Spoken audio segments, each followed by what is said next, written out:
তো তিনজনে মিলে চলে গেছিলাম রাসের মেলা দেখতে। হ্যাঁ, এই রাস পুজোর কথা মাথায় আসলে সবার প্রথম আমাদের মনে পড়ে উলুবেড়িয়ার কালীবাড়ির কথা, যেখানকার মেলা নিঃসন্দেহে অনেক বড় হয়। কিন্তু কখনো কখনো আমরা দূরের জিনিসটাকে লক্ষ্য করতে গিয়ে আমাদের কাছের অনেক সুন্দর জিনিসগুলোকেই হারিয়ে ফেলি। চলে গিয়েছিলাম আমাদের গৌরীপুরের রাস উৎসব দেখতে। হ্যাঁ, মেলাটির আয়তন খুব একটা বেশি বড় না হলেও জায়গাটি কিন্তু বেশ জমজমাটি আর অতি সুন্দর একটা পরিবেশ। তাই এই শীতকালের সন্ধ্যাতে বাড়িতে বসে বোর না হয়ে নিজের বাড়ির পাশের জালালছি গৌরীপুর বাজারের এই রাস উৎসবটি অবশ্যই দেখে আসুন।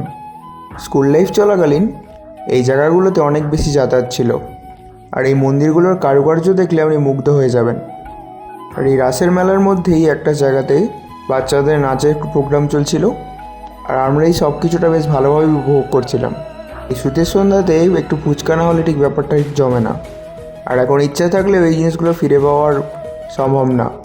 খাবার তো অনেক এখন বুঝে শুনেই খাচ্ছি, বাট কিছু কিছু জিনিসকে একদম ইগনোর করা যায় না। একটা বাইটেই মনটা পুরো ভরে যায়। অবশেষে চললাম বাড়ির পথে। তোমরা প্রত্যেকে খুব ভালো থেকো, আর প্লিজ আমায় ফলো করো।